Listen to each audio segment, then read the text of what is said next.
Lakeisha. Or turn your video off, that'd be great. Thank you all for showing up. For those of you who don't know who we are, we're Earth Heart Foundation. We're a nonprofit organization that works with women, empowering, connecting women to become leaders in their communities, and providing, opportunities for them to learn and to grow and to spread good news to other friends, to help uplift other women. And we're really excited to have Lakeisha. I just have to shout out to London Lee, who actually is the one that introduced me to Lakeisha. And I think actually I met Lakeisha in one of our mom's first groups. This is maybe a couple of years ago, right, Lakeisha? Yes. And I think you were having a baby, or you just had a baby then. Yep. So I think you were very busy. But you're always welcome to come back. So we're just happy you're here. And Lakeisha has her own nonprofit organization called Honorable Women, Inc. And I think I did put that up on our, we put that up on our Instagram post or our Facebook post, so you can check her out on her website and her organization. Hello, everyone. Sorry.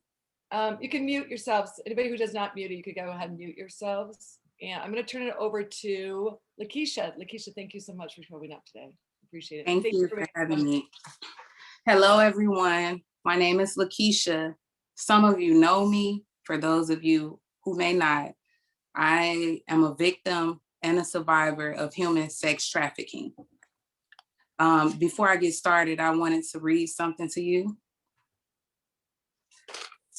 Have you ever been abused, pushed away, abandoned, isolated in the name of love? Have you ever felt traumatized, self-hate, low self-esteem, been talked about, ridiculed, forced to be silent, molested, the bad one, the black sheep, told to sit down when really you should stand up and scream, help? Picture this. You're sitting in a chair, blindfolded. Someone comes out of a dark closet to torture you with forks, ice cold water, boiling splashes hit your feet. Dozens of strange men sexually violate you. No one cares how you feel, as long as you perform. You are isolated, you are confused, you are ashamed, you are beaten and bloody, torn between life and death, not knowing who to trust, where to turn. You see a small light peeping through a tiny hole. You focus on the light. That light is your only hope. That light leads the way. That light is an organization. It could be a friend, church, a family member. It could be a neighbor. For me, it was my pastor, the light sent by God. Get ready for a ride of a lifetime. Go with me through a tunnel of darkness. No, it won't stay dark.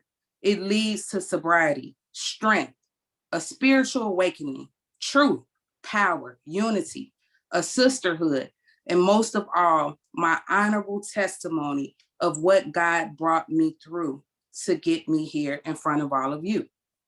This is my story. Welcome. Freedom Speaks. It all started with a smell. I don't know if you all remember the scent of your mother, but I like to give a little history on my story so that you can understand how I ended up in the arms of a predator. I still can remember my mom's scent. At that time as a baby, things seemed to be normal. I was born, I was loved. And then one day at 2 years old, my mother, high off PCP and crack cocaine, climbed to a 3-story building and threw me off of it.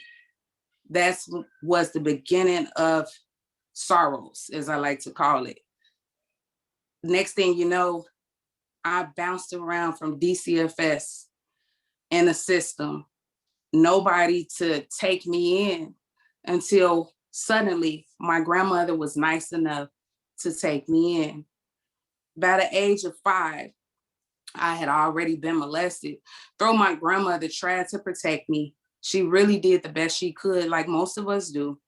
She couldn't protect me from family members who were predators, who took advantage of me being in the care of my grandmother instead of my mother.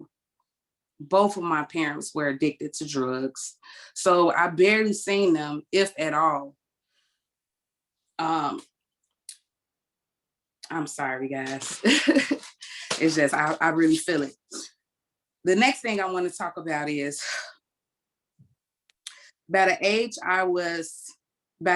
of 12 years old, my grandmother trusted my mother enough to send me to her house. And she was thinking, or she thought, that my mother was not on drugs anymore. And she still was. So most of the time I was left at a window, just wishing and hoping that my mom would come home. I had to take care of her. She would be in and out. She would, steal all of our things. And I don't know who can relate to this, but I'm sure that one of these things that I mentioned would definitely hit home. So anyway, it was just terrible. It was horrific. And by the age of 12, I had been raped by one of my mother's drug suppliers. So I had to keep being strong, as always. So it went from 12 to me being 15 years old, where I was constantly bullied at school for being different. I was quiet, and I don't know who knows this, but if you don't know, sometimes you'll be timid and you're quieted from abuse. So because I was molested and going through so much hardship, I was quiet. So I was bullied a lot at school for that.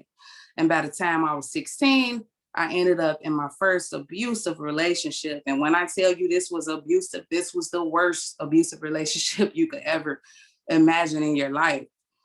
I mean, a lot of people joke and they watch, what's love got to do with it? And they don't take it as being a serious thing, but it's a whole nother feeling when you've actually experienced some of those same things.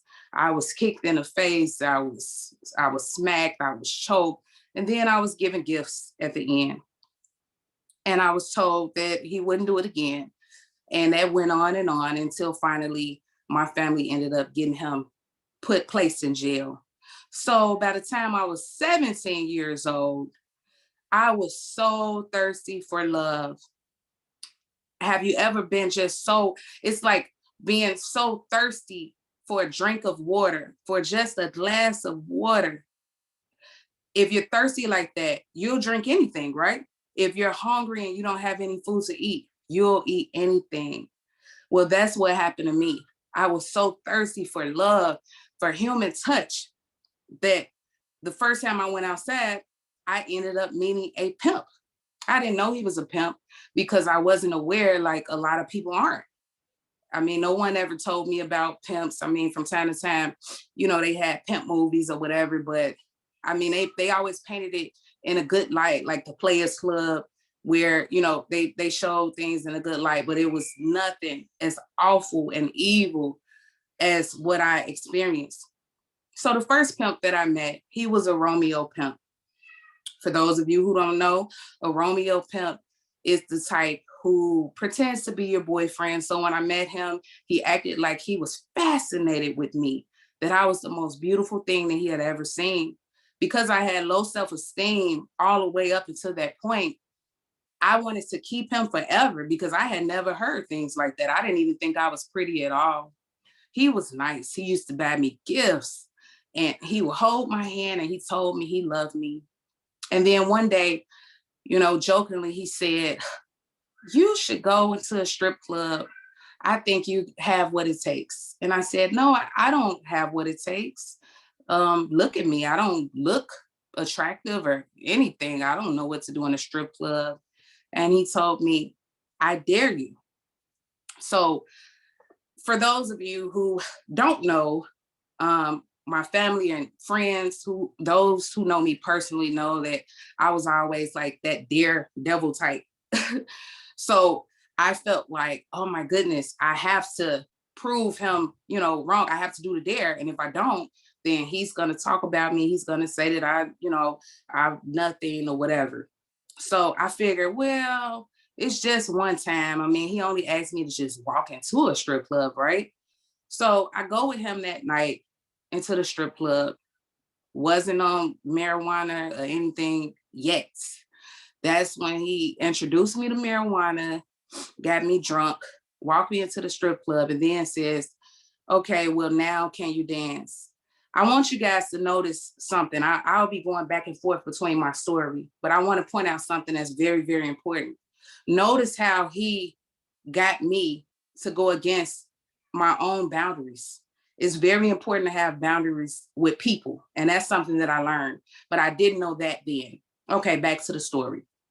So he gets me there and I'm greeted by other strippers or exotic dancers, whichever you want to call it, who made me feel love and made me feel like they really cared about me. And they already had an outfit for me to wear and everything. I thought that was strange, but I really didn't pay it any mind. I mean, I know it definitely is a red light to you who's listening, but I was only a 17-year-old kid. So, I'm like, okay, well, if you promised I'll be safe. So I went ahead and I danced that one night, didn't think anything of it, made a quick $300. He didn't even take all of my money. So, pimping is the last thing on my mind. From there, he told me that I needed to keep dancing and that I couldn't stop, because if I did, we couldn't get a house, or we wouldn't be able to be together because we wasn't gonna have any money. So, like a foolish, naive 17-year-old, I believed that story and I continued to dance.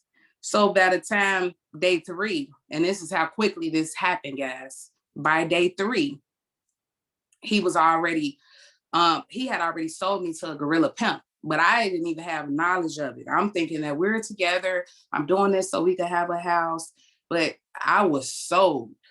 So there was a guy who I seen him come to the club those 3 days, but I didn't pay it any mind. I even seen him exchange money with the guy. I still didn't pay it any mind. I'm thinking maybe it's a friend. But all of a sudden, the Romeo pimp decides to walk away, left my life completely, never to speak to me ever again. And I was greeted by the gorilla pimp. Now, the gorilla pimp is just like the word. When you think of a gorilla, you think of a monster. It's monstrous behavior. It's evil. It's vicious. And it happens almost instantly. So the minute that he met me, it was no, let me be your boyfriend. There was no convincing. It was just, you about to make this money. This is what it is. And the minute that I said, no, where's the Romeo pimp or whatever, he was knocking me in the mouth. That's just that simple. By the end of that night, my head was knocked into a window shield. I was in trouble. I didn't know what to do. I didn't know how to escape or how to get away. I was even afraid to even think the thought, because that's how traumatizing this man was. So I continued to dance for him. And I really didn't have a choice. He would take all of my money. It was no keeping money like it was with the last pimp. And in fact, he would sell me to dozens of men. At one point, there was a whole line full of men paying to do things to my unspeakable things to my body, for lack of a better way of saying it. I just remember feeling dirty and feeling worthless and just willing to do anything to get away. Now, I know a lot of you are wondering, did I ever try to escape? Absolutely. I've always been a fighter by spirit. So no matter what, I was constantly trying to get away from this man. In fact, I even ran away about 3 times. But my running away, because I was a teenager, was just me, going back home to grandma's house or going to a friend's house. And no, I did not tell my family at all what was happening, because he had me so afraid with the trembling fear to tell anyone. This man put guns to my head and clicked it and played Russian roulette. This man made me carry pimp cups around, and for days he wouldn't feed me. He locked me in a room for several weeks, like especially after I had tried to escape the 3 times I'm telling you guys about. I was locked in a room where he would just bring me water, and sometimes I wouldn't even get water or food, forced to watch pimp movies because he felt like I needed to learn the game. And the absolute worst part was just the shame and embarrassment that I went through when he took me around and made me bark like a dog. And I would be around dozens of people who wouldn't help me at all. They knew what was going on. In fact, we went to houses full of pimps, and other people that were being sold and traded like slaves, where they would have meetings about us and they would force us to bark like a dog while they had these meetings. You see, it wasn't no getting away. There was no escape. It was nothing that I could do. It was nothing humanly possible. I even tried to run to a trick. And for those of you who don't know what a trick is, that's a person that buys you or exchange you for sexual acts and they pay. I ran to a trick and I asked him to help me. And when he tried to help me, the pimp put a gun up to his head and told him, "I will shoot you in the brain." The trick ran because he was afraid. And I definitely appreciated him at least trying to help, because most people wouldn't even try to do that. So I ended up running into a friend eventually. My friend was my next door neighbor. The pimp, he would pretend to be normal with other people. That's why I like to refer to the pimp as a narcissist. And for those who will be attending the group next week on domestic violence, I'll get more into what a narcissist is.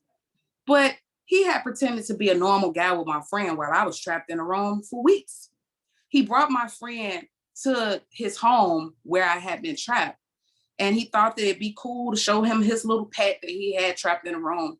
So once each lock, because there were locks going all the way down, it was no getting out, guys. Once he unlocked those locks and let my friend come into the room, she started to cry.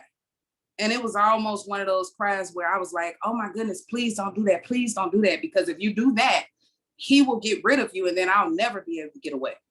And she did. She stopped. So we decided to come up with the plan. And, she had came up with this plan. Hey, I'm going to pretend like I like him. I'm going to be with you all for a few days. To this day, I will never forget her. Her name is Charmaine, by the way.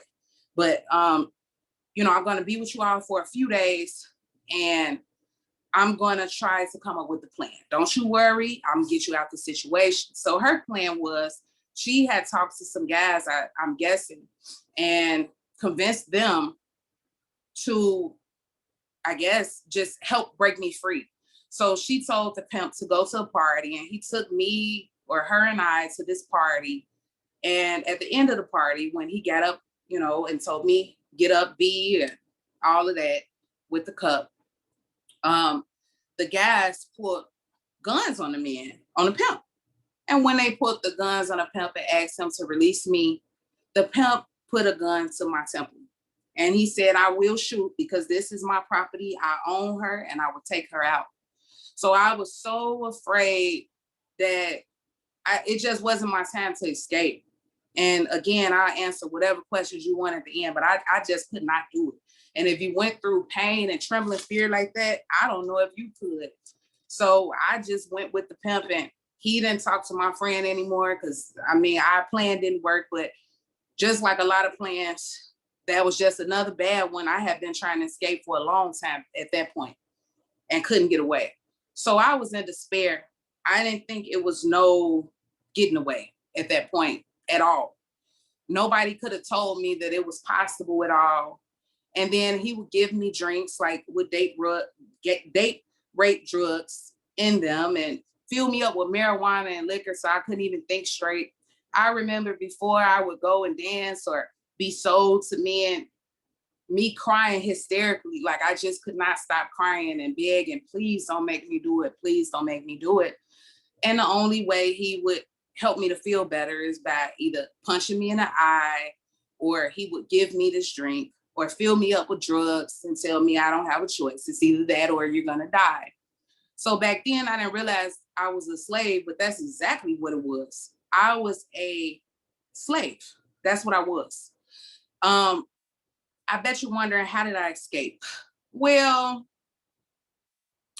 after trying to escape so long and me not being able to get away, one day, he had an uncle, and he used to have his uncle guard me at the house to make sure that I couldn't get out, wasn't gonna go tell the police or whatever. And it had gotten so bad with me trying to escape till at first or previously, where I was allowed to, just only go to the strip club or on a stroll and come back to his house. Now I wasn't allowed to do any of that because it was just too much of me trying to escape.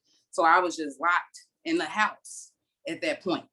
So as me being locked in the house, this uncle, normally he wouldn't open the door for me at all, but you learn to think really, really quick. You get smart, you learn the ropes real quick because it's a survival thing. So I befriended this uncle, and it was through the door because he wouldn't let me out, but he would talk to me through the door. Hey, pretty thing. He was an older guy, maybe 60 years old. So I would just, be nice to him and talk to him. And one day he said, you know what? I'm gonna open the door just a little bit for you. So I said, okay, open the door just a little bit. So once he did that, I pushed the uncle out of my way and I ran as fast as I could to the main door. And by the time I got to the main door, there was the pimp standing there, and he choked me and beat me all the way back into the room. So at that point, he said, I'm you know what, I'm about to take you on this stroll and you gonna make my money. So he threw me in the trunk this time because I was just always trying to escape. So I'm in the trunk of a truck. So he gets me out on the stroll. He says, if you try anything funny, I will kill you, because I obviously don't have use for you anyway, because you keep trying to get away. So I said, okay. And I went on out there on the stroll. So as I'm on the stroll, I'm running into multiple pimps because he had me on a stroll in downtown Chicago. It's somewhere where they say, for lack of a better word, it's supposed to be shaped like a U or like a vagina of Chicago. Well, pimps were chasing me because they claimed that I was reckless eyeballing. So those of you who don't know, reckless eyeballing is when you look a pimp in their eyes. If you look at them, they feel like you're choosing them. And if you've chosen them to be your pimp, then they can either beat you up and take your money, or they can either beat your pimp up or even kill your pimp and still take your money. But either way, it's supposed to be a violation. But I wasn't reckless eyeballing. I was just a girl running for my life. So trick after trick that night, I would try to get help.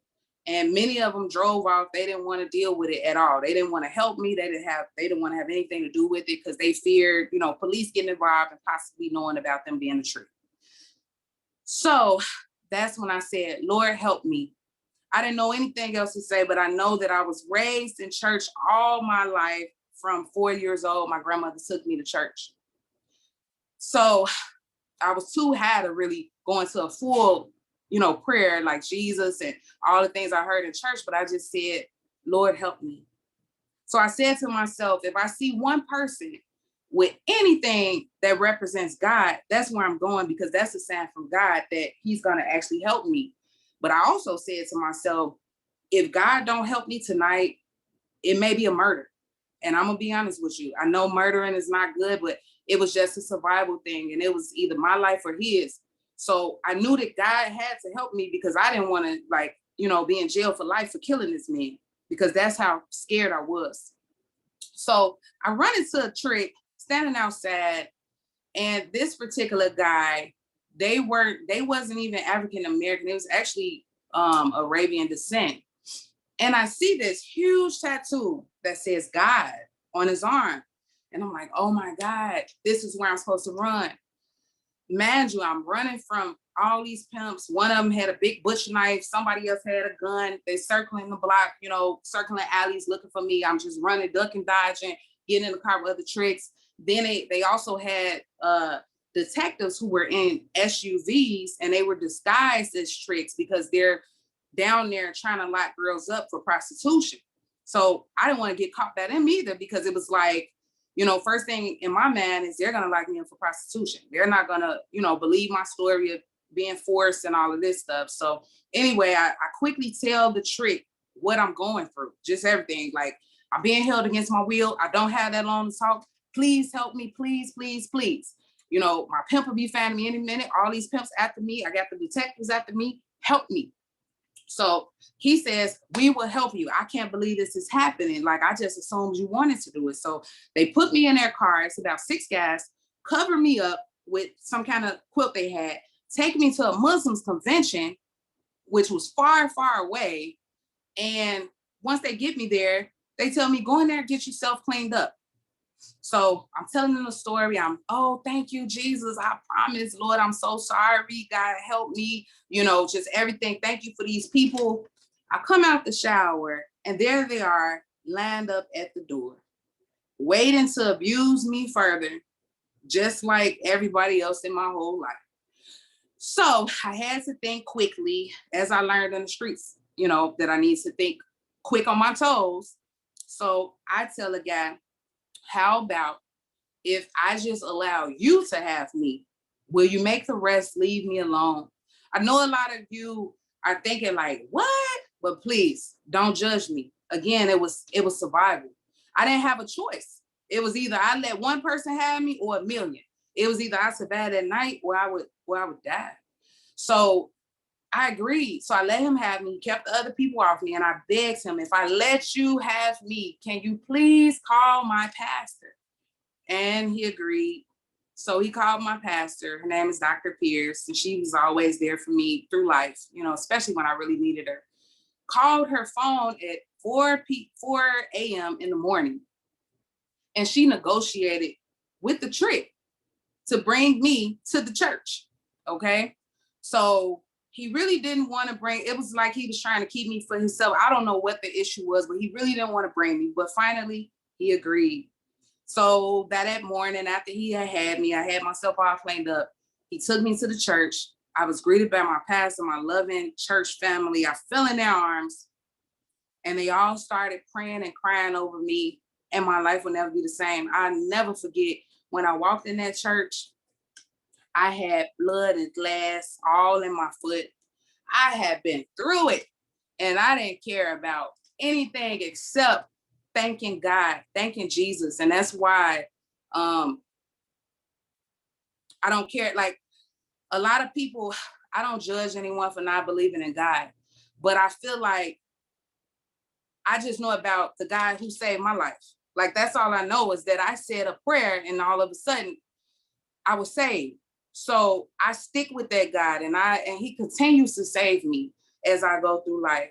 And you may think that's the end, but it's not. Got a little bit more. So after that happened, my family and, you know, my pastor decided to have me out about a year. And the pimp did come looking for me. I believe at that point, my grandmother, you know, seen him, I guess, on the street or whatever, and she pretended like I was dead. So he got afraid and ran off. And that's basically what happened with that. Now, here's the part that could help even the ones, or those of you who may not, you know, may not be able to relate to the human sex trafficking part, but I guarantee you could relate to something within my story. After that, I was told by my grandmother, she didn't mean any harm, but she was an old school woman. And I was told to keep this a secret. Don't never tell nobody what happened to you. So I buried it because I looked up to my grandmother and I thought that, you know, she's older and stuff, and I love my grandmother, so that probably is the best thing to do. That was the worst thing I could have did. Because after that, guess what happened, guys? Even though I was in counseling with my pastor, I started having nightmares that wouldn't go away. I started having self-hatred that wouldn't go away. I started hearing the pimp telling me that I was nothing, I would never be nothing like he used to, and that wouldn't go away. I had all this pain inside of me that would not go away no matter what I did, no matter what I said, until eventually I tried to take my life. My family didn't understand why. Nobody seemed to know why, even though I had been through all of these horrific things. So the first time I tried to take my life, I jumped out of a moving car on the expressway. Just so happened that the police was right behind it. So I'm rolling around on this expressway, and luckily I didn't get killed. Can you believe it? I did not get killed. So for those of you who wondering why I didn't get killed, because the same God that was with me back then was the same God that was with me when I could have been killed. It wasn't my time, exactly. So after that, I got into some treatment, and I did get a therapist, but my grandmother thought that I didn't need therapy, that it's all in my head and they don't know why and what's wrong with me. So again, I listened to my grandmother. So I jumped out of therapy. 6 months later, you want to know what happened? Same thing again. Can't get the stuff out of my head. I'm feeling worthless. Being just promiscuous and just can't get any of this stuff out of my head that happened to me. So I jumped back in therapy because guess what? I'm a fighter. Always have been, always will be. So even when I decide to listen to authoritative person, even if I have respect for them, something deep down inside of me told me I needed that therapy. So I jumped back in therapy. So now I was having therapy with not only my pastor, but also a regular therapist. And it was like a double time thing. So after 3 times of me trying to commit suicide, the final time of me trying to commit suicide, I was sitting there with my mom where I had told her, I'm going to commit suicide. It was like a dark cloud just sat on my head. And I was just so sad. And I just felt like it's nothing, no reason for me to be here. I'm worthless. All these men have had me. I just don't feel like I'm supposed to be here. And I told my mom, I'm about to commit suicide. And she said, go ahead and commit suicide. So I took a bottle of pills and ended up in a hospital. They had to pump my stomach. And guess what? I'm alive again. One thing that I learned that I really want to stick out in this whole story is that God will never leave you or forsake you. He was with me that whole time, through the pain, through the tears, through all the agony. The one thing that I had with me the entire time is God. And the second thing that I had with me the entire time was myself. I didn't know how to value myself, but I had to learn how to value myself and that I am valuable and not to base my worth on something that someone else told me. So after all of the counseling and after all of the tears and just everything, church, I did a lot of church. In fact, I'm still, faithful as far as church virtual service, and just praying to God and having a relationship with God. I started to get better. All of a sudden, I started seeing the sun shining again. And I started to be happier. And I would never forget one day, all of a sudden, the depression just lifted off of me. So after the depression lifted, I really didn't know, like, how can I go on with life? Okay, now I'm not depressed. So I don't even know how to be because I'm so used to being just this depressed person. It's like, what do I do now that I'm not depressed? So what I decided to do is, let me see if I can go to school and complete that. So I went back to school. The first schooling I received was in dentistry. I became a licensed dental assistant and I graduated and I got like a little associate's degree with that. And the second thing I got was early childhood education, where I became a preschool teacher. And I was so excited because I completed that. And I was so proud of myself. And I was like, wow, he said that I would never be nothing. But what I want to tell you, if you secretly feel like, the things that people say to you is really, really getting to you, and it's really, stressing you out, or you could hear the echoes of your childhood. You could hear the echoes of all the negativity. What I want to tell you today, I hope that you see me and know that is freedom, that is liberty, that you don't have to believe the echoes. It don't matter if they said you could never be anything or that you were not enough. I'm here to tell you that you are enough. How do you know if you never tried? I have proven every negative thing wrong in my life. People are amazed, and it's not me. I don't get the glory. God gets the glory. There's a favorite line in a movie that I love, one of my favorite movies, The Ten Commandments. And I don't know if you guys are familiar with that, but there's a part where Pharaoh tells Pharaoh tells his wife, his God is God. And I feel like it's really coming to be, it's at that point now for me. I'm not gonna lie. He has proven his awesome power to me in every way possible. A miracle is unexplainable. So if it's like little parts that sound like, well, how did this happen? How did that happen? All I can tell you is that you are looking at a walking, breathing, talking miracle. So after that, I bounced around in also shelters. I just wanted to say that quickly. I don't know how the time is because I'm just talking. But I bounced around in shelters. I've been in 3. I really went through it. And with that being said, it was after I ended up being homeless 3 different times that I learned to change my perspective. And that's one of my speeches that I go throughout the nations really speaking about, throughout Chicago speaking about. You have to change your perspective. You have to change the way you see life. You have to, even if you have to put positive quotes all around you. If you could see my home right now in my apartment, I have positive quotes. Everywhere I look, it's something positive. You are beautiful, you are special. It's Bible scriptures, it's love, it's positivity. And we need that. And I think that it's power in realizing that you're not perfect. We're only human. Like, I'm only human at the end of the day. But it's power in speaking. And our movement at Honorable Women Inc. is speak up. That's why I asked Miss Didi if this could be named Freedom Speaks, because I'm free. And I hope that it speaks for itself to you. Again, I want to encourage you. Let no one say what you cannot do, because you can do all things through Christ that strengthens you. For those of you who've had a dream and wanted to do it for so long, I encourage you to get up. This is the time. This is your season to make those things happen. You are unstoppable. All of us are.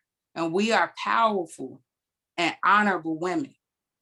And I mean this from the bottom of my heart. I love each and every one of you. I hope that, like, my story touched you, even though it was a long story. But I just want you to be empowered and feel healing from this story today. And just know that I believe that God is giving you the message right now. And that message is, He is with you no matter what you're going through. Even if you don't feel Him there, He's there. He's omnipresent. He sees all, He knows all. And if you're here on this meeting right now, then that says to me that this message is definitely for you. Wow. Well, man, I don't even know where to start. That was Sorry. incredible. No, it's just an incredible story of such courage. I mean, it's just, I feel like I'm watching, a nightmare story, and I wish it was fictional, but unfortunately it's the truth, and unfortunately it's reality. Seriously, I listen and watch you, and it breaks my heart to know that there are women like you and others who are probably trying to get free and just even knowing where to turn, don't know how to find freedom, how to find that person who might save them. And we, I think a lot of people do think that prostitution is a choice that people make. And what I know about human trafficking is more times than not, they're forced into this situation. It's not a choice. If it's a choice, it's out of survival. It's out of, because they have nothing else to do to make money for their family. This is the only choice they have. Oh, that's what they think, right? Oops, you're frozen, or I'm frozen. Am I frozen? I think you're frozen. There you go. I said, There it is. it's you think there's choices, but really you didn't have a lot of you had no choices. It was survival. And it's a survival story for sure. A story of bravery and incredible courage and faith. Your faith is remarkable. But I'm gonna open it up if it's okay with you. Yes. If you ladies, I'm gonna ask you, I don't think there's anyone on here, so I can say ladies, if you can, rather than just speak up, can you just put your hand up, either use the, there's a little, I think there's a little, or put the chat in the chat, just say you've got a question, I can unmute you, or you can unmute yourself, but rather than everybody jumping at once, if you can just put your, I'm gonna tell you how to put your hand up. I forget how to do that. There's a little way. Does anybody know how to do that? There's a little way. I go. It's in the chat, I Sydney. believe. I was going to say it's in the chat. Yeah, Sydney. Okay, go ahead, Sydney. You put your hand up. Go ahead. Hi, Keisha. I haven't seen you in so long. Oh my God, you don't know how you touched me today. I'm also a victim of domestic violence, and I'm not gonna get emotional, but you have really shown me how free I thought I wasn't. I'm just really getting out of my situation, but I feel so light. And to hear your story, I'm so proud of you. And God is gonna continue to guide you no matter what. I promise you gave me so much courage to keep doing things that I thought I couldn't do. And I know I probably wore it well, but people didn't know. But man, I have had that struggle too. It has not been as bad as yours, but I've had that struggle. And I'm gonna pray for you, and I want y'all to continue to pray for me because I'm still dealing too. And I love you. I can't wait to see you guys again. Thank you, Sydney. Anybody else have a question? There's a reactions button. You can push your reactions, or I guess it's in the chat. Just put your hand up if you don't mind.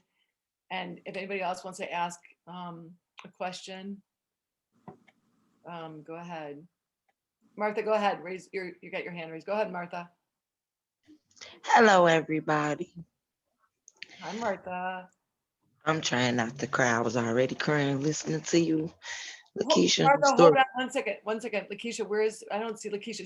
She fell off. So just a minute before you ask your question, Martha, she's coming back on. She fell off for a second. So give her a second, okay? And then you can ask your question. Lakeisha, we lost you there for a second. Hi, I'm back. Hi, Lakeisha. Okay. What was you saying? Martha's going to ask you a question.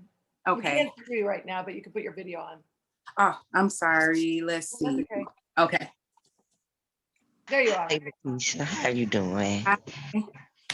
Your story really touched me. Everything you said, I felt everything you said because I had a friend that went through everything that you went through. And it was the same way. No matter what she did to try to get away from him, she never could.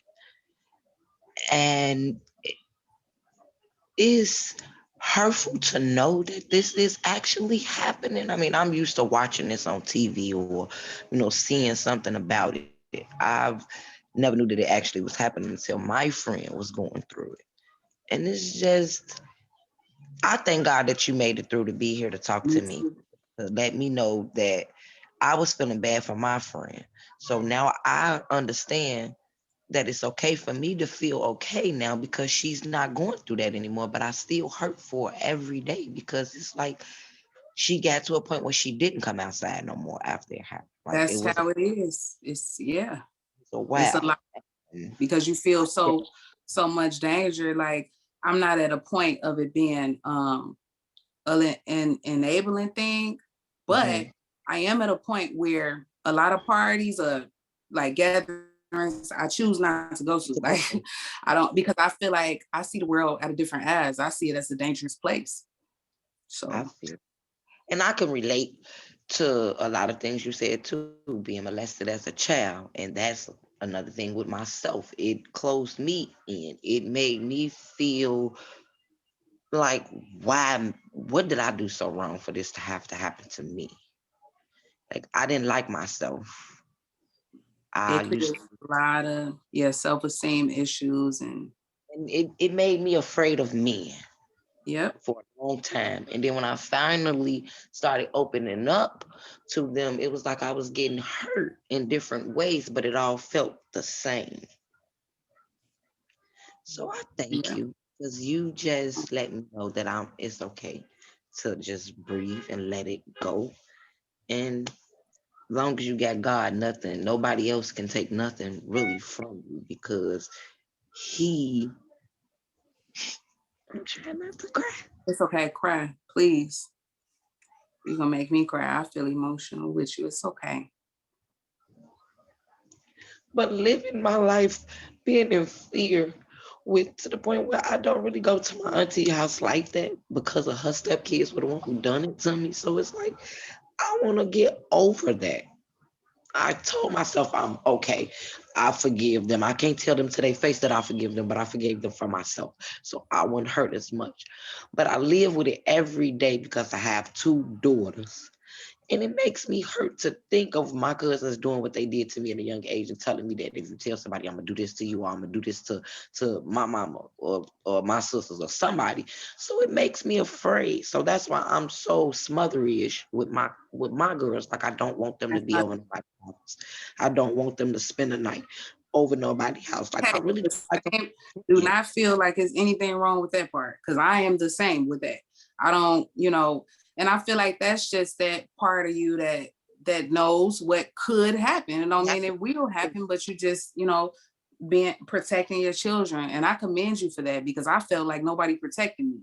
And That, that that some that's anger. what me. I felt like I had my mom, but she was sick. She was in the hospital just learning that she had kidney failure, so she was going through a lot. So I was around from house to house, and it was just happening at my auntie house. So it's like I didn't have nobody to help. And when they told me I was lying about it. So that did it. That's what gave me the shield. I don't want to talk to nobody. I just choose to stay to myself. I didn't want no friends. I didn't, want to do nothing. But I'm glad that I'm trying to overlook what they done to me. I don't want to be, no matter what, it's gonna be with me for the rest of my life because they scarred I, me for the rest I of my life. commend you, because what you just did, it takes people years and years and years to do.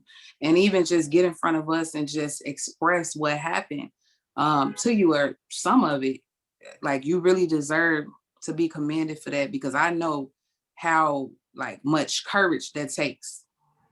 So you've already, made the first step. Right, Miss Dee Dee? Absolutely. I She's think the that's just huge. And I think the fact that you know the pain and you're willing to admit it and the shame that goes along with it, right? Now it's the healing process.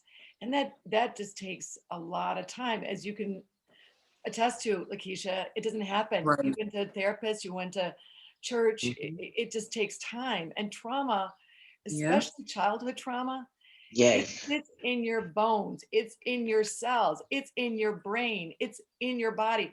Not that it can't be healed, but it's it's there. And we Yeah. can, positive thinking is absolutely important, and to think differently about yourself is absolutely changing those brain patterns. But it takes time. You have to be really gentle on yourself.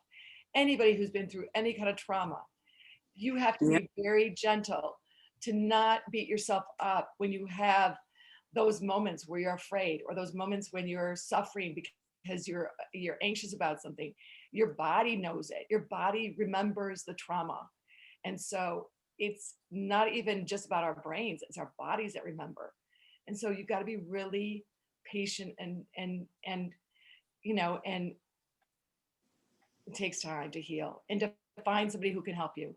Find a good therapist, find a good, somebody that you trust, that you can start to go through the process of healing. Because trust me, I've been through a lot of therapy myself. It takes time, but it's important to find somebody you can really trust and start to Yeah.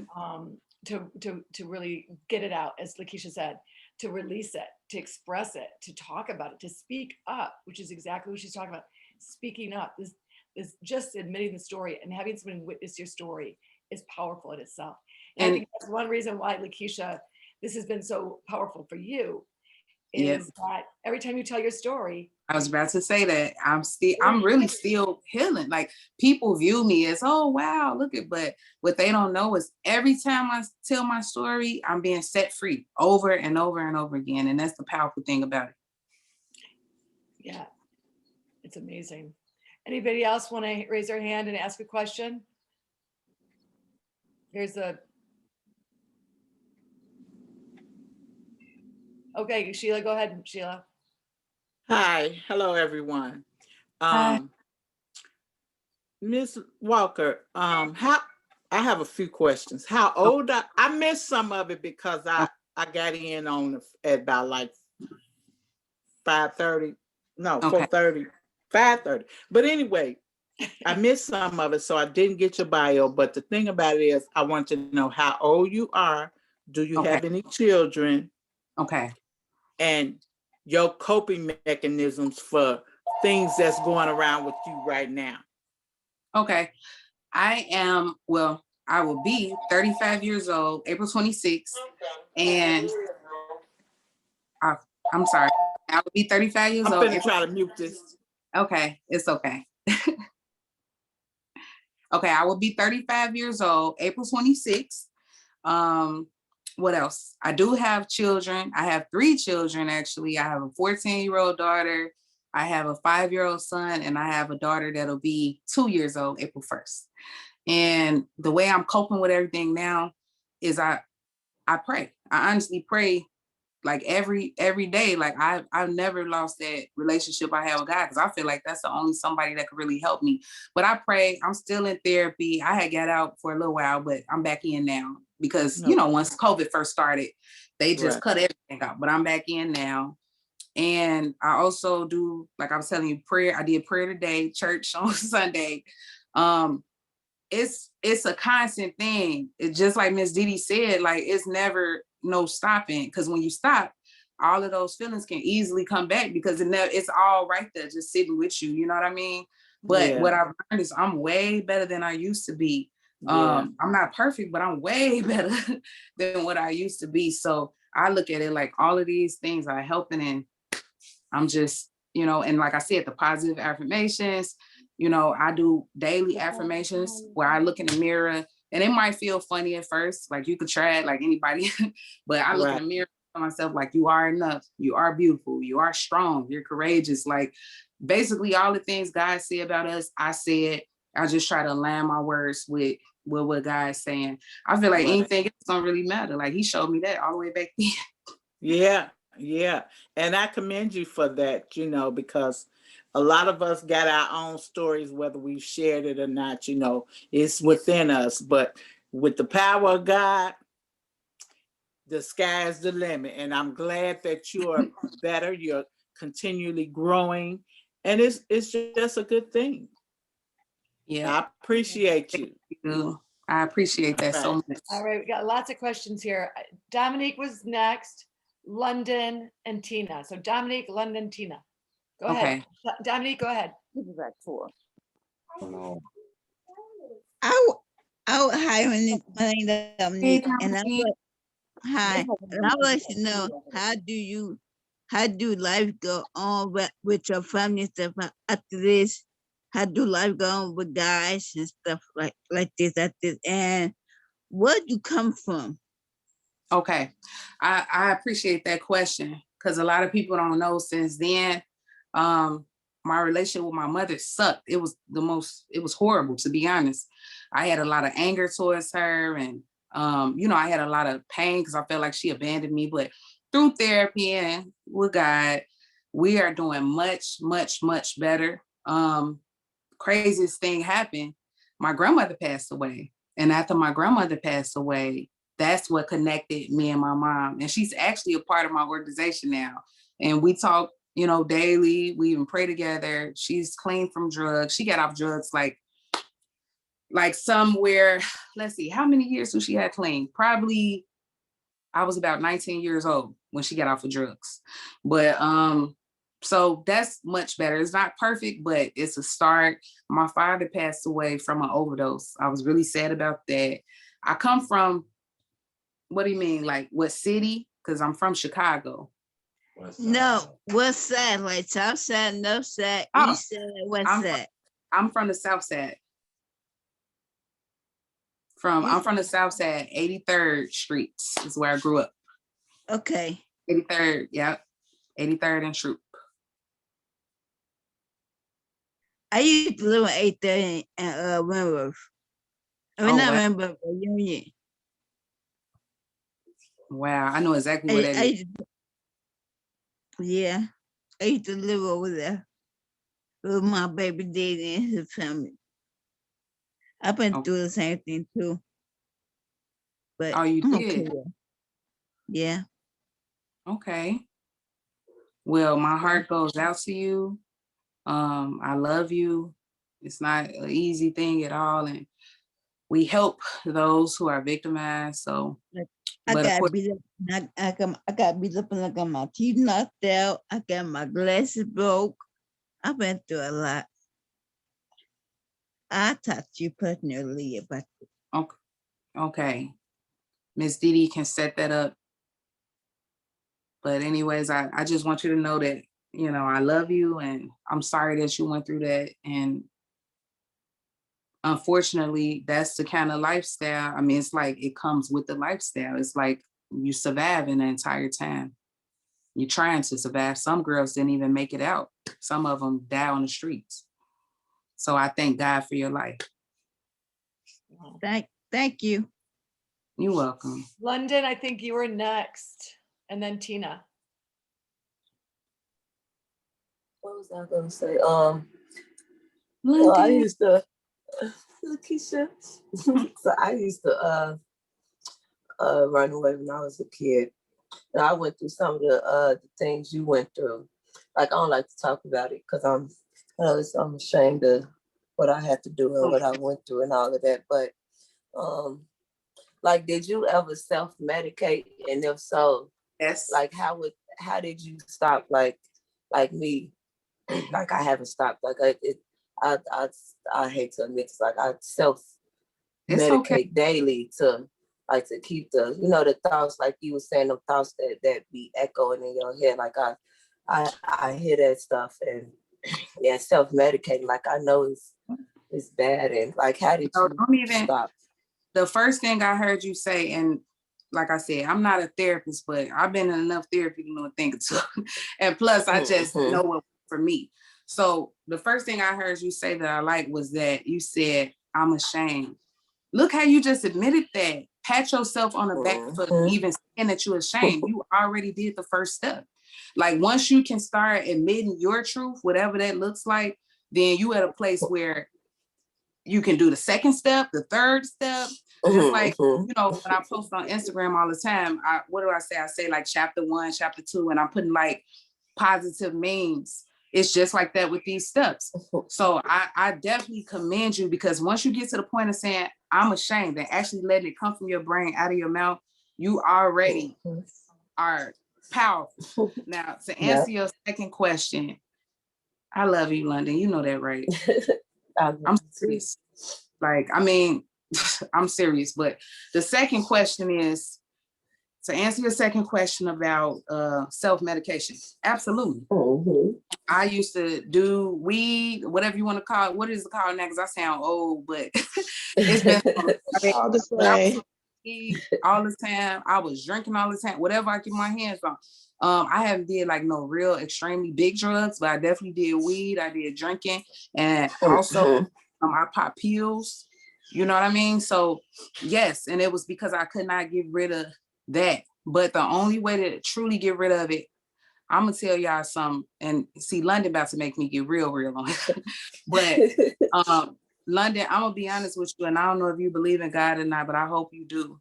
One thing that I did is, while I was smoking my joint or whatever, while I was drinking my drink, I would say, God, please take this away from me. Take the taste out of my mouth. Lord, I'm hurt. Like, I would talk to him just like I'm talking to you. It don't have to be no long drawn prayer. I don't know why people make it seem like that. Like, God, if it said that he knew us way in our mother's womb, then don't you think he understand whatever it is? Sometimes it don't even have to be. You could just cry, and that's a prayer. And just say, Lord, have mercy. Like the old people used to say, Lord, have mercy. I never understood what that meant, but I understand on a whole nother level now. So God would take that away from you. But another way, now that's the spiritual way, okay? I just told you a spiritual way. Another way to get it away is, I don't know if you're in therapy, but that therapy or church, that stuff really help. Like, we don't want to believe that it help, but it does. You got to get to a place where you could just let that stuff out, because you steady self-medicating, you just smashing it all the way down. It's not gonna make it better. You don't want to get it to the of exploding and getting to, you know, that's what made me suicidal. Do you know I've never been suicidal ever again after that last time I tried to, you know, kill myself. And it was because now I'm just throwing everything up. You got to throw that up and get that stuff out. You know what I mean? Right. Even if it hurt, I'll hold your hand. I don't mind. I'm for real. Like, you know that. I say this all the time. London, Thank you know you. you got a lot of people who love you and are supporting you. So Yeah. you've got them all Yes. right here. Everyone on here, I know, supports you, loves you, and will hold I your love hand. you all too. Love you and hold your hand through it all. So, Yeah. Miss McKinney has a question. Tina, go ahead. Hey. I can't hear you. You have a question? You have your hand up. I wasn't sure. It's not a question. It's a just applauding you for just even stepping out on faith to even talk about it or what you've been through, you know, because it's hard for a lot of us to even step out on faith and say what you just said, you know, and what you've been through. So I applaud you so much for just being that strong survivor and never giving up on God, because God say never leave him. You know, he never leave us. We always leave him. So just for you to even hold on to that faith, that little faith, it got you where you are now. And I'm so freaking proud of you. I promise you. Very That proud of you. means so much. You know I love you, Miss McKinney. London and Miss Dominique, so much. I said and I say it again that you all gonna get help. Just like Miss Lakeisha said, pray about it. You can call me. I pray with you. I meditate with you. Anything you need. I will be that ear that will listen to you. You can talk my ears off. I do not mind. I'm not gonna judge you or anything. But I just say, don't go through this alone. You always have family. We might not be blood, but we are family. And that's what we need to hold on to. And that's to every one of these ladies that's on this session today. I love you all. We love you. Thank you so Tina. much. That's very, very nice, Tina. And just so all the moms, first moms know, you know, as you know, Earth Heart will help you if you need help and you want to see a therapist and you can't do it on your own. Earth Heart's helping. So I know Lakeisha's And that's a been great very thing. a proponent of it.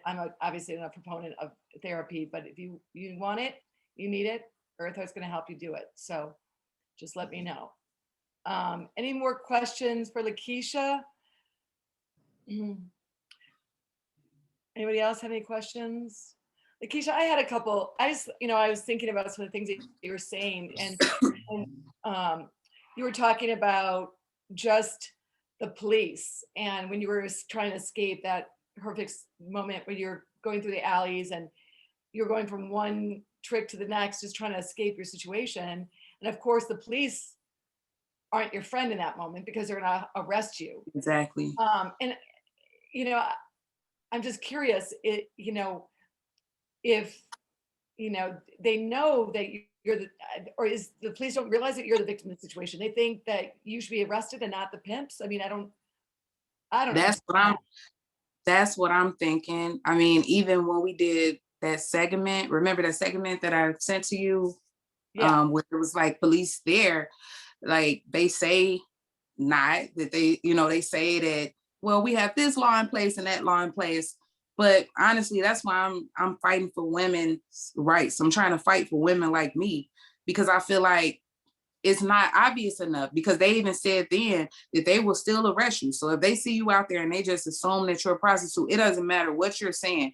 They're going to arrest you. And they said they're going to get to the bottom of it. But look how traumatizing that is. You shouldn't have to be arrested at all. Why do you need to get arrested? And you're telling them that it's somebody, forcing me. And a lot of girls don't want to go through that. So they just stay captured a lot of times. And it's sad. You're victimized all over again. You're traumatized all over again. Yeah. Wow. That's crazy. Can I say something? Go ahead, Yeah. London. They're like the police. Yeah, the police, I mean, sometimes they feel like you can't be forced into doing this. Like, you the one laying down the pimp, he's not there while you doing this. they feel like it's a choice when sometimes it's really not. Then you got some police who are also, they tricks too. They Oh, they paying crazy. for it too. I'm to That's for crazy. real. That I So didn't want to say that. You know, lately I've yeah, been watching what I say, but it's like it's really, this is a dangerous thing. I will say that, and you definitely don't want to, because there's so many doing it, and you don't know who's who. You know yeah, what I mean? police, doctors, dentists, eye doctors, all of that. They tricks too. So you don't know who to trust in that situation. I'm sorry, Linda.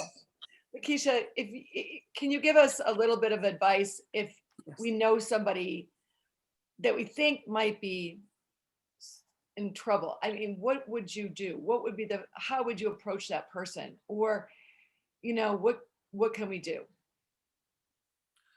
What I would say to do is, I don't even want to tell you to physically try to get them away, because that could be dangerous. There's a number, and I'm sorry I don't have it. I should have had that number on hand, but they actually have a number. I'll get it for you. It's a phone number where you can text for people to come to them like immediately. Unfortunately, I'm sure that that's connected with police some kind of way, but sometimes it's like you can't avoid it, because what do? If you try to get them yourself, then you risk, if they have a pimp, now you might be in danger. You know what I mean? So I don't suggest that you go and try to save anyone yourself. Now, what I was gonna do is, it was a girl just yesterday that my sister was telling me was in trouble, and she circled the block anyway. The girl wasn't out there anymore. But we are currently in the process of getting condoms with, like, our organization phone number or a help number on there, where, we could just act like we're giving them a condom, and then it has like help on there. But it's like, you just want to be careful, because it really could be dangerous. Because I told you that the pimp I had was pulling guns on people, and I felt like he was really gonna use it.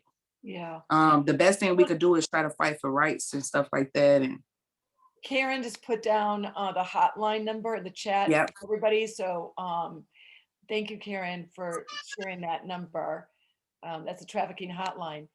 We're going to have to stop in a little bit. So I just want to make sure no one else has a question, but maybe you could just tell us a little bit about your organization, Lakeisha, and what you're doing.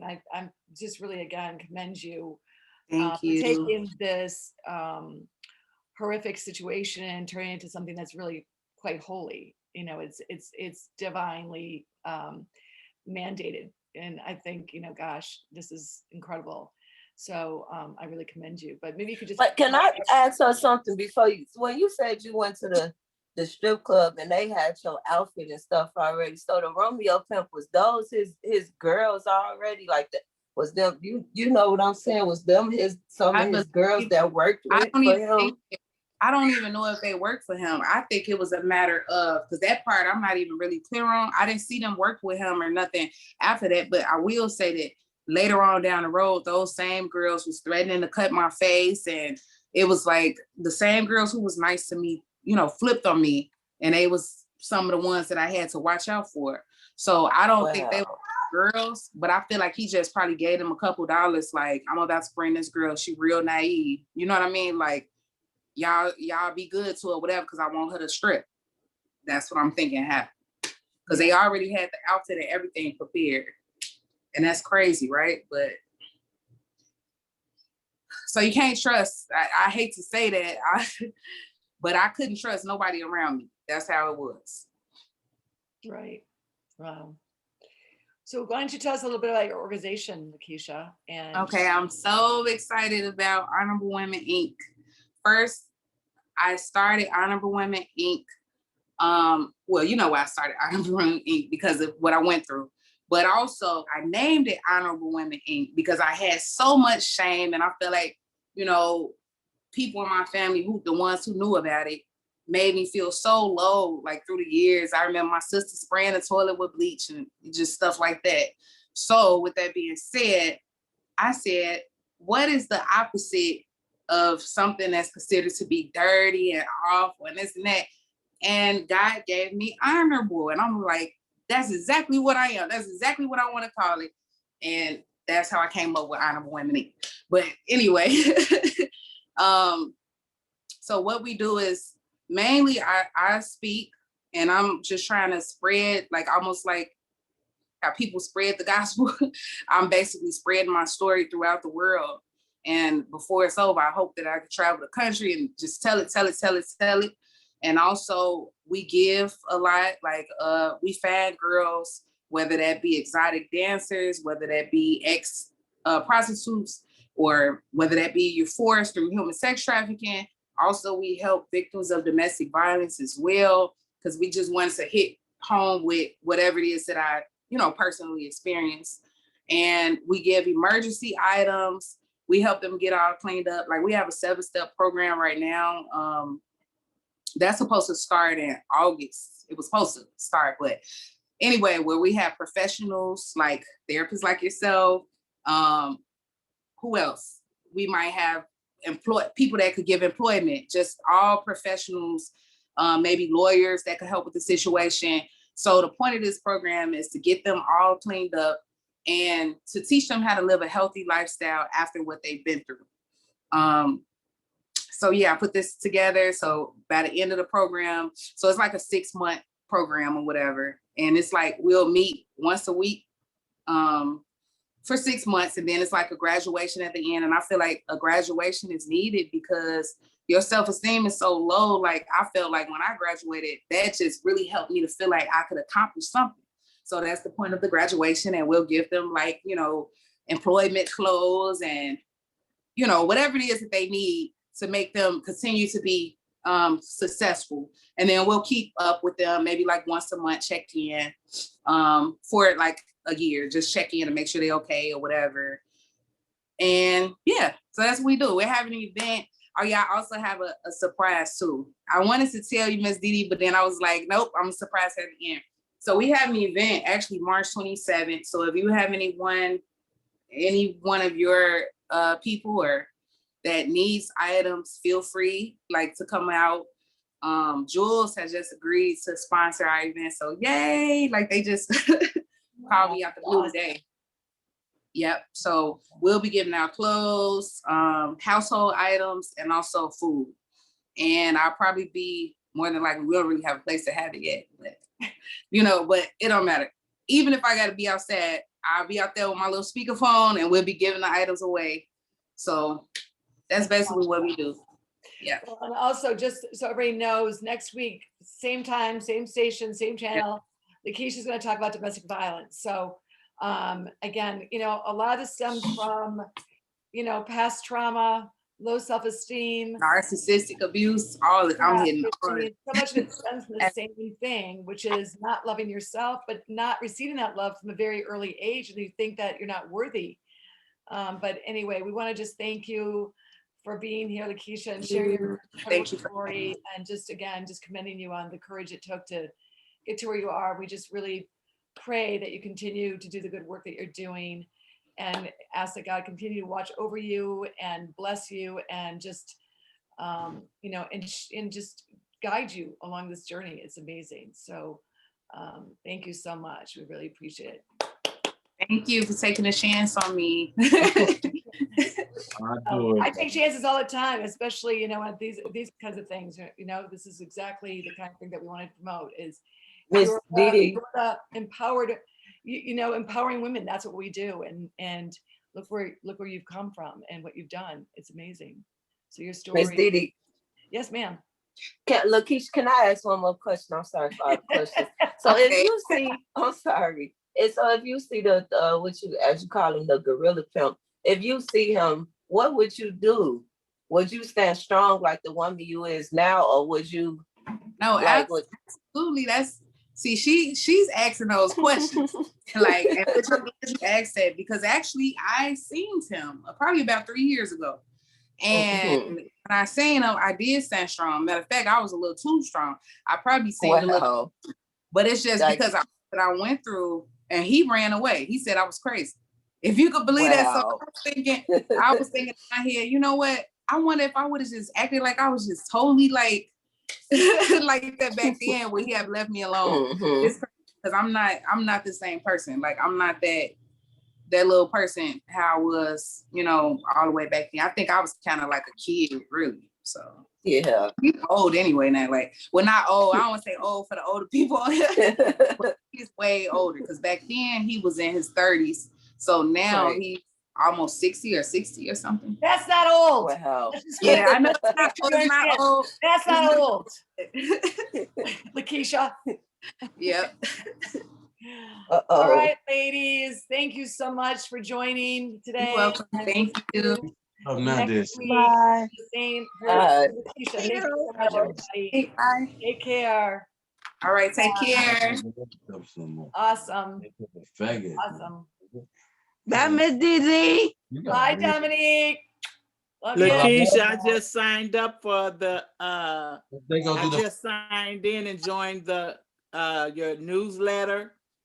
And Okay. I'm You know, I just have YouTube too, Honorable Women Inc.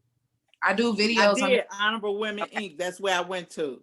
Okay. Yeah, she's got a Uh, YouTube channel. If you go to YouTube, she's got a Yeah. YouTube channel and she does her videos on YouTube. Okay. Yeah. Yeah. This has Okay. been recorded, you guys. I will put this up on our YouTube channel and Lakeisha Thank can you. share it. All right. Okay. Thank you so much. Y'all take care. Be safe. I love y'all. Love You you too. too. Bye. All right. Bye, Miss Terry. Bye. Thank Bye, you. Miss Dee Dee. Thank you. Bye, Very Keisha. good. Thank Very Bye. good. Yeah. Yes. May Bye, God Sheila. continue to Love bless you. you. Bless you. Thank you so much. Thank You're you. welcome. You're welcome.